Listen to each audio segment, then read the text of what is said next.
সালে মমতা পাঠিয়েছিল শুভেন্দুকে জব্দ করো, ওই আইসি অমলেন্দু সহ সেম টিমটাকে নদিয়ায় পাঠিয়েছে। লাভ কিছু হইব না, একটা হিন্দু অধ্যুষিত আসন মমতা ব্যানার্জি পাবে না। আপনি তোষণ করতে গিয়ে 70 হিন্দুকে ঐক্যবদ্ধ করে দিয়েছেন। আমরা কখনো অন্য ধর্মকে আঘাত করি না, স্বামী বিবেকানন্দ আমাদের এটা শেখায়নি। স্বামীজি বলে গেছেন নিজ ধর্মে আস্থা রাখো, অপর ধর্ম শ্রদ্ধা করো। আপনি মমতা ব্যানার্জি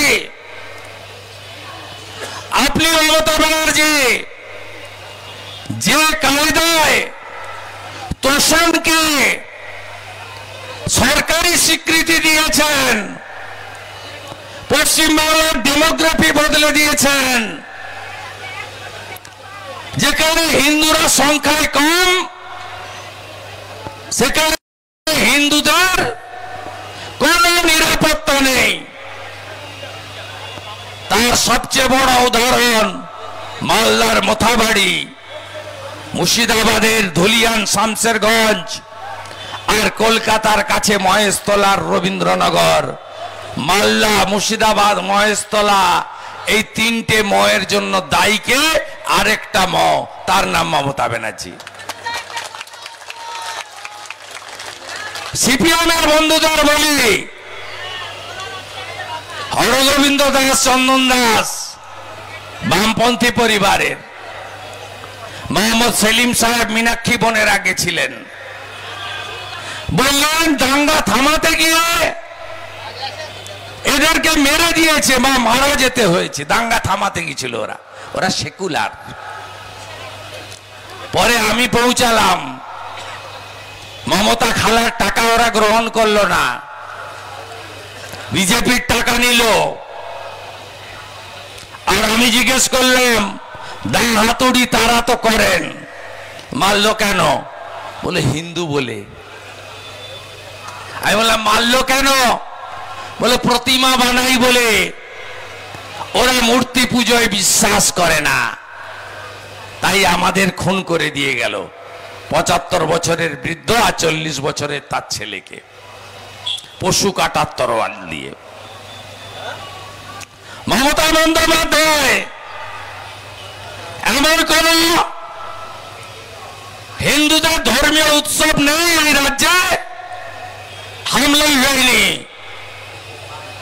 দুর্গা পূজায় হাওড়া, শ্যামপুর, বাউড়িয়া, কালী পুজোয় কলকাতার রাজাবাজার, লক্ষ্মী পুজোয় বজবজের নোদাখালী, কার্তিক পুজোয় বেলডাঙ্গা, সরস্বতী পুজোয় নদিয়া জেলার নগর উখড়া। তৃণমূলের বুথ সভাপতি নাম হালিম মোল্লা, যেটা আমাদের জায়গা, শাঁখ বাজবে না, স্তোত্র পাঠ হবে না, ঘন্টার ধ্বনি আসবে না, মন্ত্রোচ্চারণ করা যাবে না, এটা আমাদের জায়গা। ছোট ছোট নগর উখড়া, ছোট ছোট গুলশান কলোনি গোটা রাজ্যে। আপনারা তো যৌতুকগৃহে আছেন, ইতিমধ্যে দুর্গাপুজো শুরু হয়ে গেছে ঝামেলা। মহেশতলায় বলছে জমি দেব না, লালগোলার বিএলও নাম হচ্ছে ফারুক আহমেদ। লালগোলাতে হিন্দু সংখ্যা মাত্র 25%। পূজা কমিটিকে ডেকে বলছে ল্যান্ডের কাগজপত্র ঠিক নেই, আগে কাগজ ঠিক করো তারপরে পূজার অনুমতি দেব। কেন হচ্ছে জানেন? আপনি ব্রাহ্মণ, ক্ষত্রিয়, বৈশ্য, শূদ্র ভাগ হয়ে আছেন। কেন হচ্ছে জানেন? কেউ ইস্কন, কেউ গৌড়িয়া মঠ, কেউ লোকনাথ ব্রহ্মচারী, কেউ ঠাকুর অনুকূল চন্দ্র, কেউ রামকৃষ্ণ মঠ মিশন, কেউ ভারত সেবাশ্রম সংঘ,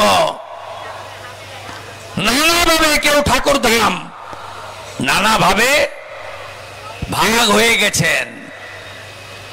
ভাগ থাকবে, মত পথকে কেউ অস্বীকার করবে না, কিন্তু সনাতনী ঐক্য যদি গড়ে না তুলতে পারেন, করিমপুর আপনার হাতে আছে,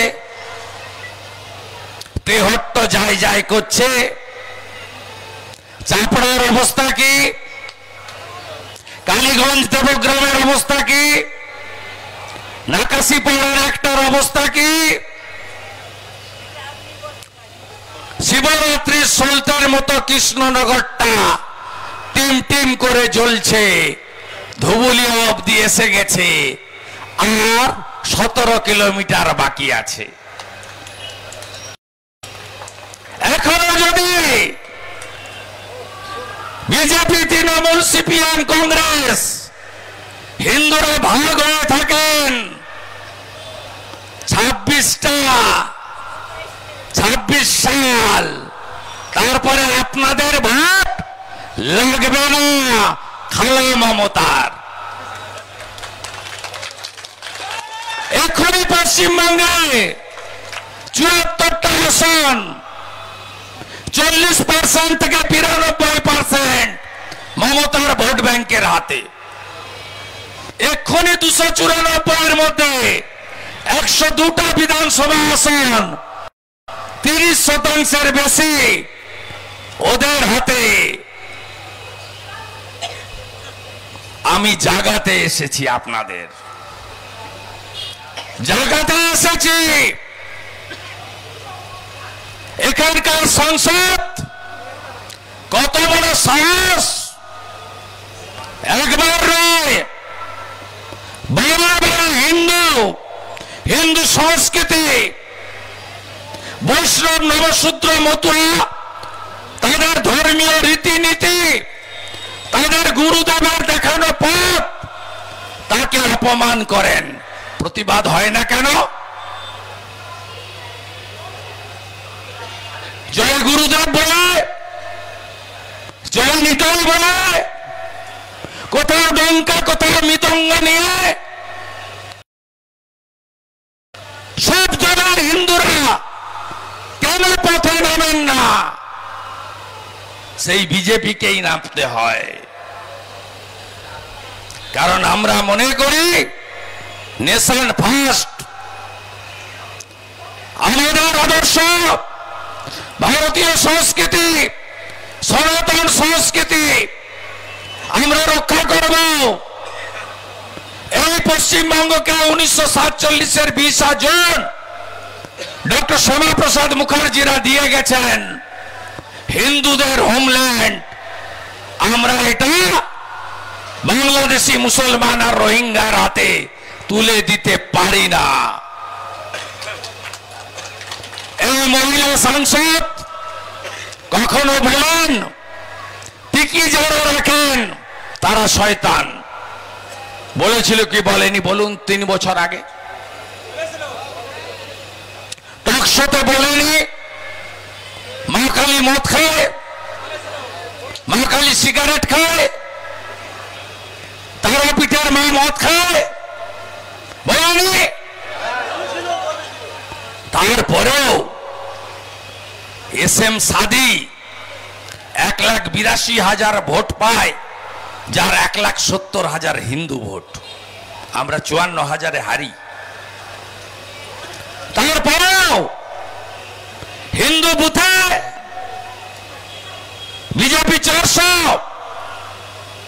তৃণমূল 300, মুসলমান বুথে 700-র মধ্যে তৃণমূল 695। আরে মা কালী তো সব বাঙালি হিন্দুর মা। দক্ষিণেশ্বর, কালীঘাট, তারাপীঠ আমাদের আস্থার জায়গা। কালী পুজোর দিন উপোস করা, রাত্রি জাগা, মায়ের চরণে ফুল দেওয়া, এ তো আমাদের বাঙালি হিন্দুদের অনেক দিনের সংস্কৃতি, তাকে আক্রমণ করেও কিছু হিন্দু ভোট পাওয়া যায়। এবারে কি বললেন? নমশূদ্র তফসিলি, আপনারা যারা কাঠের মালা পরেন, এটা কাঠের মালা, এটা কাঠের মালা নয় মাননীয় মহুয়া মৈত্র, এটা আচার মালা। কারো গলায়, বৈষ্ণবদের গলায় তুলসীর মালা, আপনার গলায় আছে। এই প্রমাণ করে মানা যায়? বলে 85% ভোট দেন বিজেপিকে, আর আমরা আমাদের কাছে এসে লক্ষ্মীর ভান্ডার নেন। লক্ষ্মীর ভান্ডার কি মমতা ব্যানার্জির পৈতৃক সম্পত্তি বেচে দেয়, না মহুয়া মৈত্র তার আত্মীয় স্বজনের কাছ থেকে, বিদেশ থেকে টাকা নিয়ে এসে বিতরণ করে? ট্যাক্সের টাকা। আমরা কোন মিটিং এ বলি না 82 কোটি লোককে নরেন্দ্র মোদী 5 কেজি করে মাথা পিছু চাল গম দিচ্ছেন। আমরা বলি না বিজেপি দিচ্ছে, আমরা বলি দেশের প্রধানমন্ত্রী দিচ্ছে, ভারত সরকার দিচ্ছে। আপনারা নিতে যান না, তৃণমূলীরা যান না, যারা আমাদের বলেন যারা হিন্দুদের পার্টি, তারা যান না। নরেন্দ্র মোদী বছরে 6,000 টাকা করে পিএম কিষাণ সম্মান নিধি দেন। পশ্চিমবঙ্গে কতজন পেয়েছেন পান জানেন? কেটে ছেটে লিস্ট পাঠিয়েছে, আপনাদের নাম দেয়নি। 50 লক্ষ পরিবার পায় কৃষক। আমরা বলি যে তুমি ভোট দাওনি, মোদীজি কিষাণ পিএম কিষাণ বলি কোন মিটিং এ কেউ, মন্ডল সভাপতি থেকে রাজ্য সভাপতি, পঞ্চায়েত থেকে এমএলএ এমপি কেউ আমরা বলি। মোদীজি বাড়ি দিয়েছেন কত জানেন? খেয়ে ফেলেছে সব চোরেরা। কত বাড়ি দিয়েছে জানেন? 40 লক্ষ ইউনিট, 1,20,000 টাকার বাড়ি, 1,25,000 বাড়ি, 30,000 কোটি টাকা। আমরা বলি ভারত সরকারের টাকা, ট্যাক্সের টাকা, জিএসটির টাকা। কি ভাষা! 85% ভোট দিয়ে দিচ্ছেন নমশূদ্র বুথে, কাঠের মালা পরে। ওনাদের সঙ্গে মতুয়া সমাজের একটা গোষ্ঠী আছে, মাননীয় মমতা বালা ঠাকুর মহোদয়া। তাদের সংগঠন মমতা ব্যানার্জিকে 3 দিন সময় দিয়েছিল, ক্ষমা চাইতে হবে মহুয়াকে। চাইনি, চাইনি, চাইনি। কেন? খালা মমতার ছোট বোন মহুয়া মৈত্র জানেন 35% রেগে যাবে। যত খুশি আক্রমণ করো সনাতনীদের, হিন্দুদের, তফসিলিদের, যত খুশি আক্রমণ করে বৈষ্ণবদের, নবশূদ্র মতুয়াদের। আর ইনার যিনি মালকিন তিনিও কম যান না, তিনিও কখনো মালদার গাজলে গিয়ে বলেন ঠাকুরের, গুরুচাঁদ ঠাকুরের যে নাম বিকৃতি করে উচ্চারণ, আমি ঠাকুর সম্পর্কে উচ্চারণ করতে পারবো না। আমি বারুণী মেলায় ঠাকুর ধামে যাই, প্রণাম করতে যাই, আমি পারবো না বলতে। কখনো রাজবংশী সমাজকে নিজের পায়ের সঙ্গে তুলনা করেন, কখনো বলেন মহাকুম্ভ নয় মৃত্যু কুম্ভ। মমতা ব্যানার্জি বলেনি বিধানসভায় দাঁড়িয়ে? রাম মন্দির উদ্বোধনের দিন কেউ মিছিল বের করেছিল রাম মন্দিরের বিরুদ্ধে, 22শে জানুয়ারি 2024 একমাত্র রাজনৈতিক নেত্রী মমতা ব্যানার্জি কলকাতায় মিছিল করেছিল, রাম মন্দির মানি না। হিন্দু ধর্মকে গন্ধা ধর্ম কে বলেছিল? মমতা ব্যানার্জি বলেছিল। আমার টাইম শেষ হয়ে গেছে, হাইকোর্টের অনুমতি নিয়ে মিটিং, কথা বাড়াতে পারবো না। এসআইআর হচ্ছে, আপনাদের দায়িত্ব কি? মৃত voter, double entry, triple entry, অস্তিত্বহীন আর রোহিঙ্গা আপনার বর্ডার জায়গা, বহু জায়গায় বেড়া নেই, বহু জায়গায় মমতা ব্যানার্জি জমি দেয়নি বিএসএফ কে। হু হু করে বাংলাদেশি মুসলমানরা এসেছে, তাদের নাম কাটাতে হবে। নজরদারি করবেন তো? দেশ রক্ষা, নেশন ফার্স্ট করতে হবে আপনাদের। আর প্রত্যেক হিন্দু যারা ধর্মীয় কারণে চলে এসেছেন, গ্যারান্টার নরেন্দ্র মোদীজি, আমরা ছোট ছোট সিপাহী, তার ছোট ছোট সৈনিক। আপনারা অনুপ্রবেশকারী নন, আপনারা শরণার্থী, আপনাদের কোনো চিন্তা নেই। আপনারা শরণার্থী, আর বাংলাদেশের মুসলমান রোহিঙ্গা অনুপ্রবেশকারী, ওরা থাকবে না, থাকবে না। প্রথমে এসআইআর থেকে নাম কাটুন, মমতা ওদের তাড়াবে না, ওরা থাক এখানে।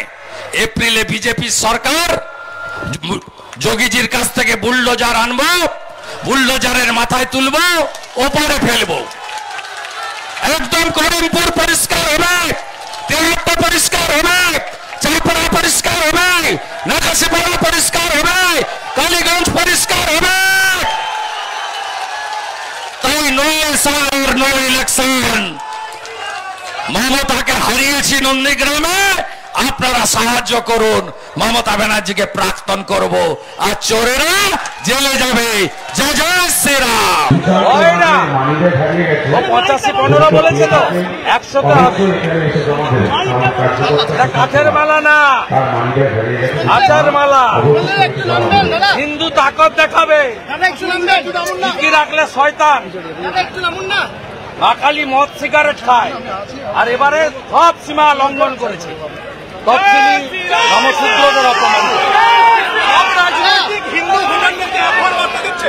এক হবে, ঐক্যবদ্ধ হবে, আমি বিশ্বাস। প্রতিবাদ সকলের করা উচিত ছিল, কিন্তু বিজেপি একমাত্র যারা ভারতীয় সংস্কৃতি এবং হিন্দুদের প্রোটেক্টর। প্রমাণ হলো আজকে অর্জুন বিশ্বাসের নেতৃত্বে আজকে 5000-এরও বেশি ভারতীয় জনতা পার্টির কর্মী সমর্থক পথে নেমে তফসিলিদের, মতুয়াদের, নমশূদ্রদের এবং আচারমালার অপমানের প্রতিবাদ করলো কৃষ্ণনগরের মতো জায়গায়। এটা আমরা প্রমাণ করলাম যে ভারতীয় সংস্কৃতি, সনাতন সংস্কৃতির একমাত্র প্রোটেক্টর হচ্ছে ভারতীয় জনতা পার্টি। আধার কার্ড ফান্ড পেলেও রাজ্য সরকার দাবি করেছিল তাকে স্বাস্থ্যসাথী কার্ড খারিজ করে দিয়েছে কমিশন। এসআইআর হবে, আধার কার্ডও পরিষ্কার বলেছে, এটা নাগরিকত্বের প্রমাণ নয়।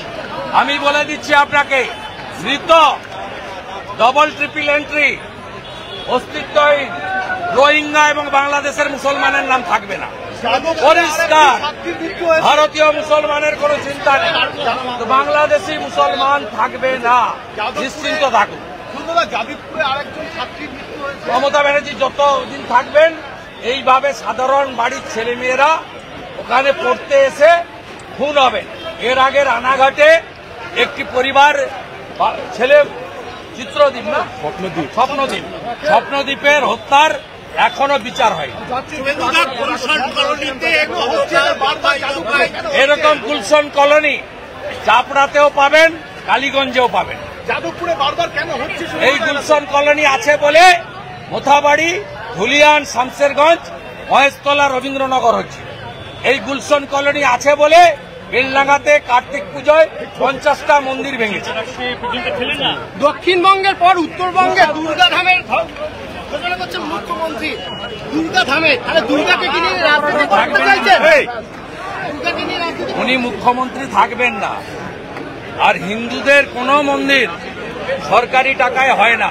হিন্দুরা ক্ষমতা আছে, আমরা রাম মন্দির বানিয়েছি চাঁদা তুলে। আমাদের যখন মন্দিরের দরকার হবে আমরা হিন্দুরাই চাঁদা তুলে করব। হিন্দুদের মন্দির সরকারি টাকায় হয় না। আর মমতার ওই হালাল পেড়া গজা কেউ খায়নি। এসআইআর নিয়ে মিথ্যাচার করা হচ্ছে সোশ্যাল মিডিয়ায়, যে কারণে সোশ্যাল মিডিয়ার নোডাল অফিসারদের নিয়ে বৈঠক করা হয়েছে। এসআইআর এর হওয়ার আগে একটা বড় ঝড় কি আসতে চলেছে বাংলায়, কি মনে করেন? না না, ঝড়ের কিছু নেই, এসআইআর হবে। সোশ্যাল মিডিয়ায় মিথ্যাচার হচ্ছে। 26 লক্ষ নাম বাদ গেছিল, এবারে 1 কোটি নাম বাদ। এসআইআর নিয়ে মিথ্যাচার কেন হচ্ছে শুভেন্দুদা, কি বলবেন? ভয় পাচ্ছে, ভয় পাচ্ছে। তৃণমূল থরথর করে কাঁপছে, কারণ বাংলাদেশের মুসলমানরা আর মৃত ভোটারদের বিকালবেলা ক্যামেরা বন্ধ করে ছাপ্পা মেরে ওরা যেত। কারণ মুসলিম বুথে আমাদের কর্মী থাকে না, সেখানে ছাপ্পা মেরে ওরা যেত। গুলশান কলোনিতে দেখা যাচ্ছে অনুপ্রবেশকারীরা বসবাস করছে। গুলশান কলোনিতে দেখা যাচ্ছে প্রচুর অনুপ্রবেশকারী। নিউ টাউন থেকে, কসবা থেকে, এমনকি ভবানীপুর কেন্দ্রের চেতলা, বিস্তীর্ণ এলাকাতে এই ধরনের অনুপ্রবেশকারী, অবৈধ অনুপ্রবেশকারী ঢুকে বসে আছে। জাংড়াতে চলে যান পাবেন, কসবাতে পাবেন, চেতলাতে পাবেন, যেখানে মুখ্যমন্ত্রী 77 নম্বর ওয়ার্ডের ভোটে যেতেন। চলুন।